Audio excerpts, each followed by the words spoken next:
In the last decade, wind energy has gone from being a small niche technology to be a major part of our energy system and economy. Wind now provides 12% of Europe's electricity. 260,000 Europeans make this possible. That's how many people work in the wind industry. And they contribute 36 billion euros to Europe's GDP every year. They generate 8 billion euros of exports, and last year, wind farms in Europe accounted for 22 billion euros of new investments in the European economy. But these big picture numbers only tell part of the story. The other part of the story, and as an industry we really care about this, is how local communities and regions benefit from wind energy. Now, when you see a wind farm, you are looking at an array of material, equipment, technology and components that come from all over Europe. The supply chain behind a wind farm is vast, and it's spread across just about every country in the EU. Whether it's making blades, towers, gearboxes, generators, or any other component that make up a wind turbine, whether it's designing, developing and testing the technology behind it all, wind energy brings highly skilled jobs to many corners of Europe, often to deprived areas. And it's not just the wind turbine industry. Wind creates jobs and investments in other sectors too.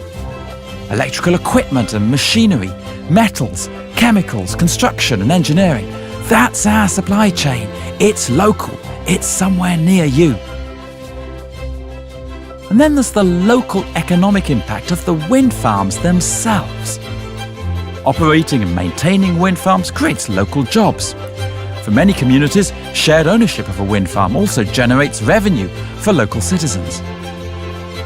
And then wind farms pay taxes to the municipality where they're located, which creates revenue for local public services. For some town halls in Europe, the local wind farm now accounts for 25% of their income. So, wind is a global success story for the European economy, yes.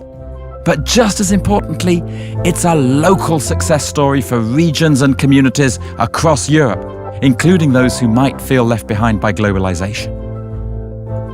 And the great thing is this: provided governments recognize this and put the right policies in place, there is so much more of all of these benefits to come. Wind's now the cheapest form of new power generation in most of Europe.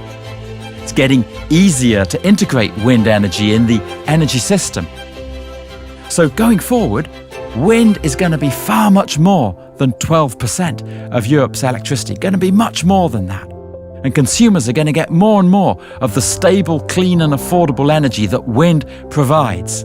And more communities across Europe are going to prosper from the industry that provides it. Local impact, global leadership.